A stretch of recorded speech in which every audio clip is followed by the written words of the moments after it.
All right, so we're getting close to having all the JavaScript necessary written for the core of our validation functions. Show input error and hide input error are working correctly. The only thing we've actually omitted are the error message classes because the way that we have the CSS set up makes it not strictly necessary. But if your CSS is a little different, you could definitely always just do that, and that's how you would adjust the CSS when you're showing and hiding the input errors. And this function is taken care of. So really, we got to focus on the toggling of the button state. And if you take a look here, what this function does is we're going to call it, ignore this for now, and we'll deal with that a little later. We're going to call it every time an input is changed, something is typed in there. And what it does is it calls this has invalid input function. And we're passing along the input list. So the has invalid input function is just going to check all the input elements and see whether one or more of them is invalid. There are various ways that you could do this, but this way works quite well. If one or more input element is invalid, disable the button. Otherwise, enable the button. Okay, so let's try to implement this. We can start by uncommenting the toggleButtonState function that we have here and recreating it, making sure to specify appropriate arguments.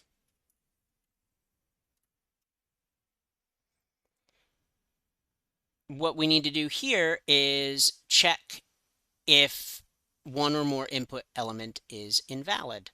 Well,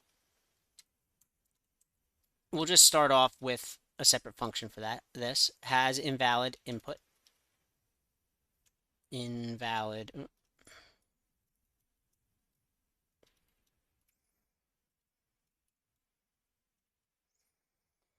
And this function is going to need the list of input elements. Oh, and I'm messing something up here. Do you see how I'm calling it input L? That's no good. It would technically be fine, but it wouldn't be an input L, meaning an input element.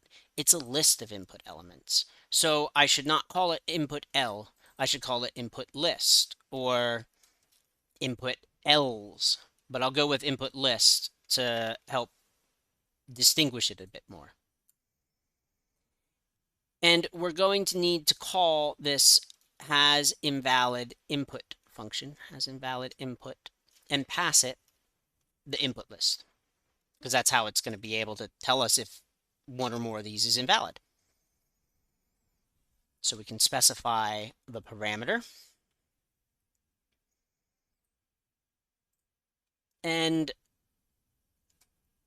to figure out if at least one of the inputs is invalid, one way that we could do it, and this is the way that it's done here, is with the sum method.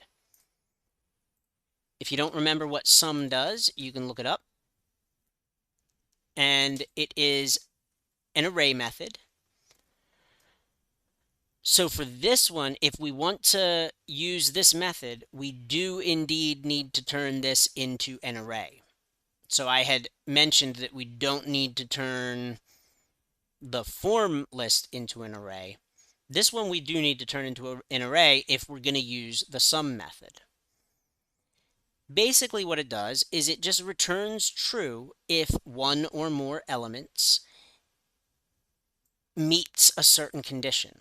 So you pass it a function, like here's an example of a function that you pass it. And this is the condition.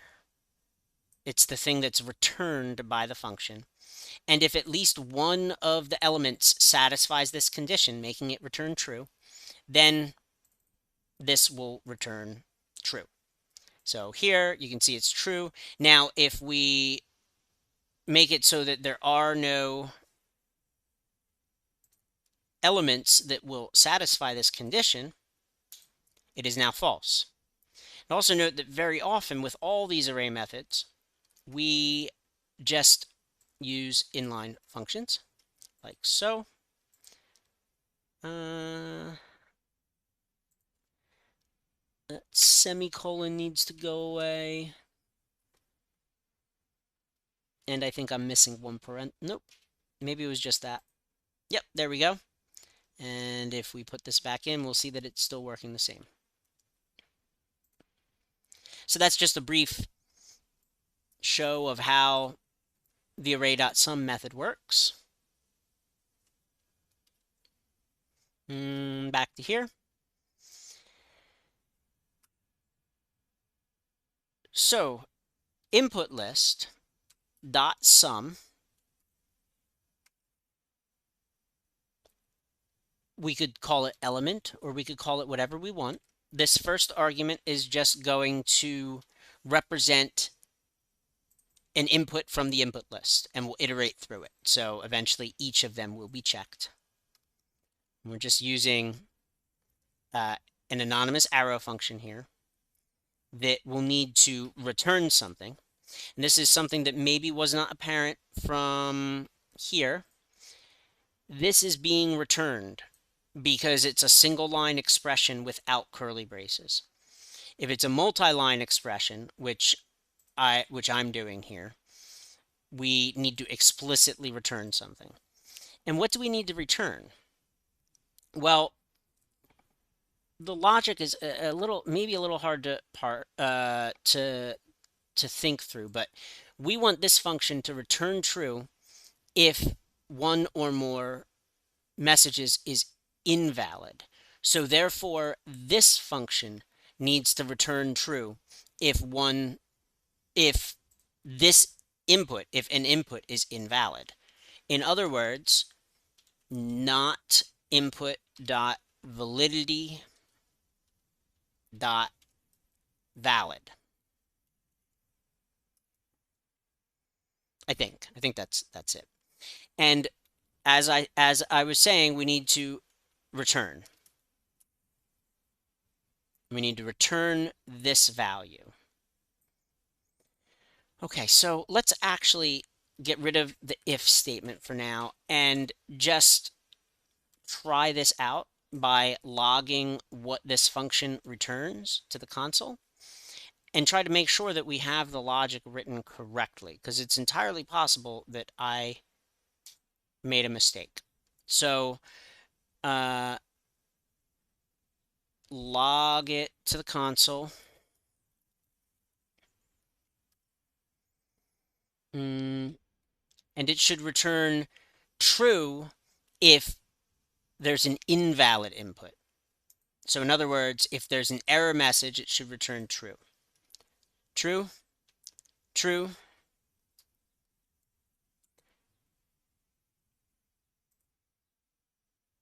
That returned true also.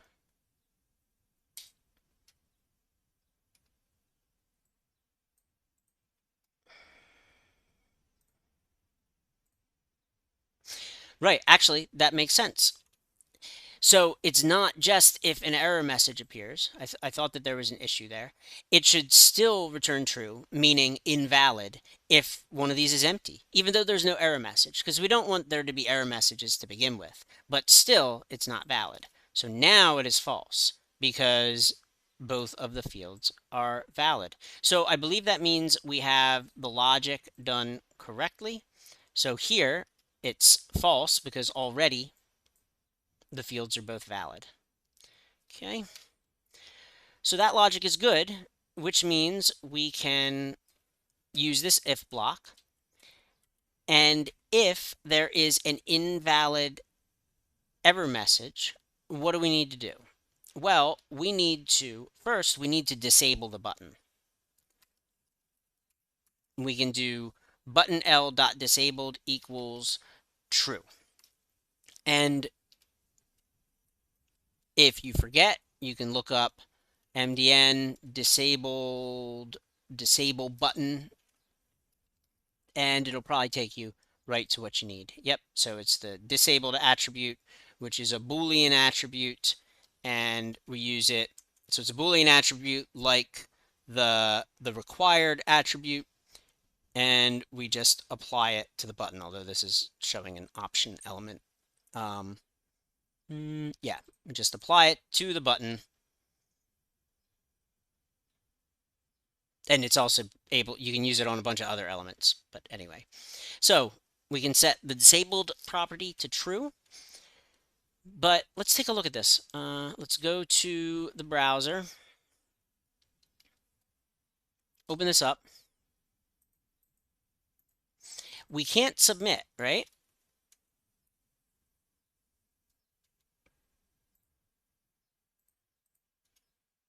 Part of that is because of the built-in browser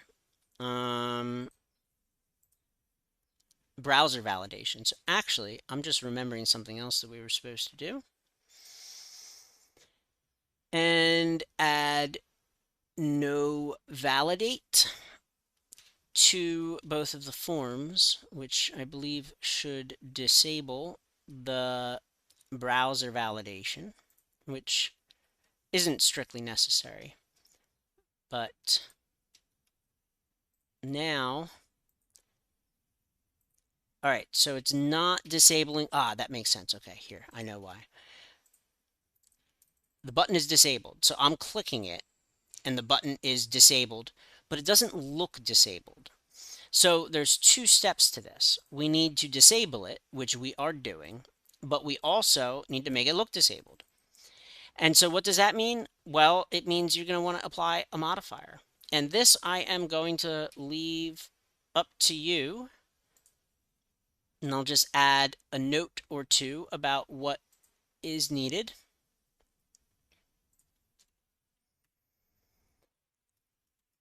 Add a modifier class to the button element to make it gray. Don't forget the CSS. And then what do we need to do in the else branch? Because again, we're going to need an else branch here. We're going to need to do something if there isn't an invalid input. And in this case, well, we need to do the reverse. We need to set the disabled property to false, and then remove the disabled class. So let's go back here, and what we want to make sure now is that we can make the button disabled, but then once we make the form fields correct, we make them enabled. Oops, they're not correct yet. Now it should be enabled, and yes, we can create it. So most of the basic functionality is in place. There's a little bit more that you need to do here. I'll mark these with to-dos. But there is another aspect of this that we still need to take a look at. And it's this bit that I commented out in the beginning. So let's take a look at what the issue is with, here we are. So when we open this initially, we can create an empty card, which we don't want to be able to do. We can also submit this form. It's not necessary. You definitely don't need to be able to submit a form if it's not going to actually change anything. So disabling this would initially would be perfectly fine, but not strictly necessary. But disabling this to begin with would definitely be a necessary thing. But there are a few other things that we should take into consideration also. For instance, when we create a card, this should be disabled. These should be empty. That's correct. But again, we are enabling the creation of empty cards. So there's a couple more things that we're going to need to do to fix that, and I'll take care of them in the next video.